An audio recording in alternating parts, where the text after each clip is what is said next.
जय श्री कृष्णा। आज एकादशी पर आइए सुनते हैं माँ तुलसी और भगवान विष्णु की यह कहानी। सावरी मुनि की पुत्री तुलसी अपूर्व सुंदरी थी।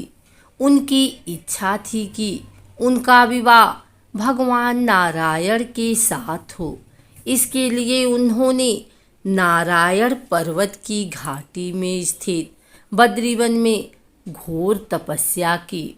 दीर्घ काल तक तपस्या के उपरांत ब्रह्मा जी ने प्रसन्न होकर दर्शन दिया और वर मांगने को कहा। तुलसी ने कहा, सृष्टिकर्ता ब्रह्मदेव, आप अंतर्यामी हैं, सबके मन की बात जानते हैं। फिर भी मैं अपनी इच्छा बताती हूँ। मैं चाहती हूँ कि भगवान श्री नारायण मुझे पति रूप में मिले। ब्रह्मा ने कहा, तुम्हारा अभीष्ट तुम्हें अवश्य मिलेगा। अपने पूर्व जन्म में किसी अपराध के कारण तुम्हें श्राप मिला है।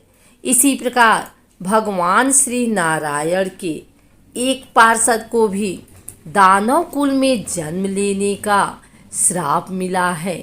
दानव कुल में जन्म लेने के बाद भी उसमें नारायण का अंश विद्यमान रहेगा। इसलिए इस जन्म में पूर्व जन्म के पाप के शमन के लिए संपूर्ण नारायण तो नहीं, नारायण के अंश से युक्त दानव कुल जन्मे। उस शापग्रस्त पार्षद से तुम्हारा विवाह होगा। श्राप मुक्त होने पर भगवान श्री नारायण सदा सर्वदा के लिए तुम्हारे पति हो जाएंगे। तुलसी ने ब्रह्मा के इस वर को स्वीकार किया, क्योंकि मानव कुल में जन्म के कारण उसे मायावी भोग तो भोगना ही था। तुलसी बद्री वन में ही रहने लगी। नारायण का वह पार्षद दानव कुल में शंखचूड़ के नाम से पैदा हुआ था। कुछ दिनों के बाद वह भ्रमण करता हुआ बद्री वन में आया। यहाँ तुलसी को देखते ही वह उस पर मुग्ध हो गया। तुलसी के सामने उसने अपने साथ विवाह का प्रस्ताव रखा। इतने में ही वह ब्रह्मा जी आ गए और तुलसी से कहा, तुलसी, शंखचूड़ को देखो, कैसा दिव्योपम इसका स्वरूप है। दानव कुल में जन्म लेने के बाद भी लगता है जैसे इसके शरीर में नारायण का वास हो। तुम प्रस्ताव को सहज स्वीकार कर लो। तुलसी को भी लगा कि उसकी तपस्या पूर्ण हुई, उसे इच्छित फल मिला है। शंखचूड़ के साथ उसका गंधर्व विवाह हो गया और वह शंखचूड़ के साथ उसके महल में पत्नी बनकर आ गई। शंखचूड़ ने अपनी परम सुंदरी सती साध्वी पत्नी तुलसी के साथ बहुत दिनों तक राज्य किया। उसने अपने राज्य का इतना विस्तार किया कि देवलोक तक उसके अधिकार में आ गए। स्वर्ग का सुख भोगने वाले देवताओं की दशा भिखारियों जैसी हो गई। शंखचूड़ किसी को कष्ट नहीं देता था, पर अधिकार और राज्य छिन जाने से सारे देवता मिलकर ब्रह्मा, विष्णु और शिव की सभा में गए तथा अपनी विपत्ति सुनाई। ब्रह्मा जी ने कहा, तुलसी परम साध्वी है। उसका विवाह शंखचूड़ से मैंने ही कराया था। शंखचूड़ को तब तक नहीं हराया या मारा जा सकता है जब तक तुलसी को न छला जाए। विष्णु ने कहा, शंखचूड़ पूर्व जन्म में मेरा पार्षद था। श्राप के कारण उसे दैत्य कुल में जन्म लेना पड़ा। इस जन्म में मेरा अंश उसमें व्याप्त है। साथ ही तुलसी के पतिव्रत धर्म से वह अजेय है।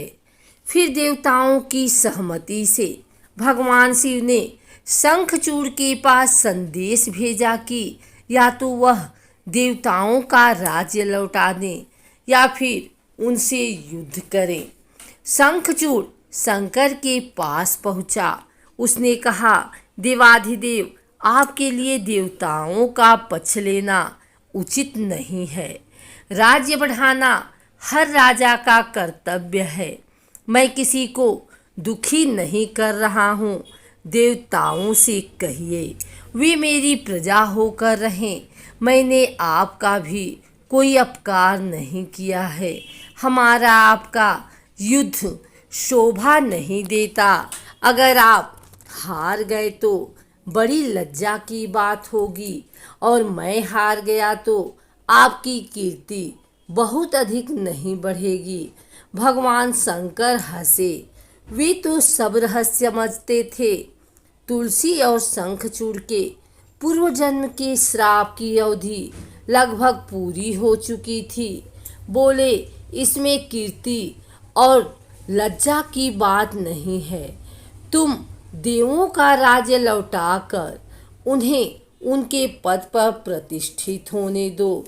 युद्ध से बचने का यही एक उपाय है। शंखचूड़ ने कहा, मैंने युद्ध के बल से देवलोक जीता है। कोई उसे युद्ध के द्वारा ही वापस ले सकता है। यह मेरा अंतिम उत्तर है। मैं जा रहा हूँ। ऐसा कहकर शंखचूड़ चला गया।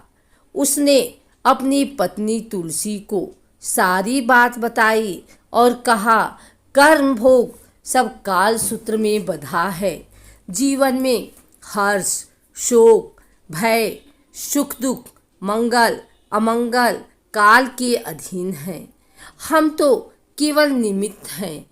संभव है भगवान शिव देवों का पक्ष लेकर मुझसे युद्ध करें। तुम चिंता मत करना। तुम्हारा सती तेज मेरी रक्षा करेगा। दूसरे दिन भगवान शंकर के नेतृत्व में देवताओं ने युद्ध छेड़ दिया। शंखचूड़ ने भीषण बाणों की वर्षा कर उनका वेग रोका। उसके प्रहार से देवता डगमगाने लगे। उसने दानवी शक्ति का प्रयोग कर मायावी युद्ध आरंभ किया। युद्ध स्थल पर वह किसी को दिखाई नहीं देता था, पर उसके अस्त्र शस्त्र प्रहार कर देते देवों को घायल कर रहे थे। देवगण अपने अस्त्र चलाएं तो किस पर चलाएं, क्योंकि कोई शत्रु सामने था ही नहीं। कई दिनों तक इस तरह भयंकर युद्ध चला। शंखचूड़ पराजित नहीं हुआ। तब शिव ने विष्णु से कहा, विष्णु, कुछ उपाय करो, अन्यथा मेरा तो सारा यश मिट्टी में मिल जाएगा। विष्णु ने सोचा, बल से तो शंखचूड़ को हराया नहीं जा सकता, इसलिए छल का सहारा लेना होगा। उन्होंने तुरंत अपना स्वरूप शंखचूड़ जैसा बनाया और अस्त्र शस्त्र से सुसज्जित हो तुलसी के पास गए। बोले, प्रिय, मैं युद्ध जीत गया। सारी देवता भगवान शंकर समेत हार गए। इस खुशी में आओ, मैं तुम्हें आलिंगन करूं। पति को प्रत्यक्ष खड़ा देख तथा विजय का समाचार सुन वह दौड़कर मायावी शंखचूड़ के गले से लिपट गई। इस प्रकार पति पत्नी दोनों ने आलिंगन किया, पर पुरुष के साथ इस प्रकार के व्यवहार से उसका सती तेज नष्ट हो गया। उसका सती तेज जो शंखचूड़ की कवच के रूप में रक्षा कर रहा था, वह कवच नष्ट हो गया।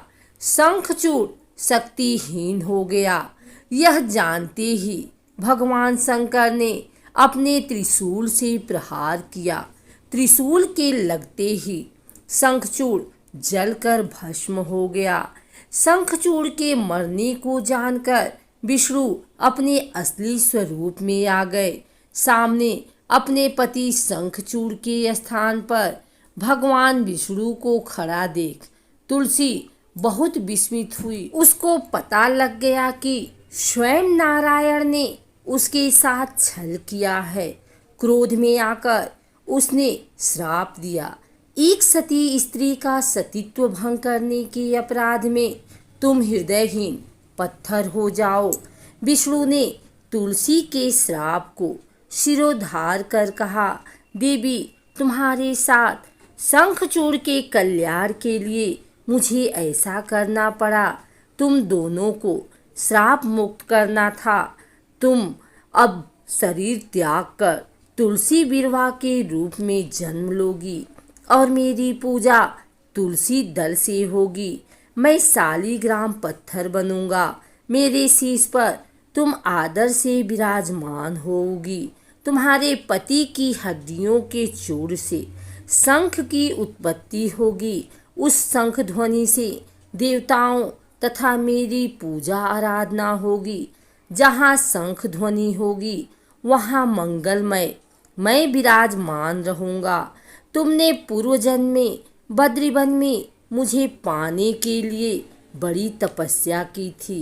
अब अगले जन्म में मैं नारायण प्रस्तर के रूप में बद्रीनाथ वन में स्थापित होऊंगा और मेरी पूजा अर्चना फल फूल से न होकर तुम्हारे तुलसी दल से होगी।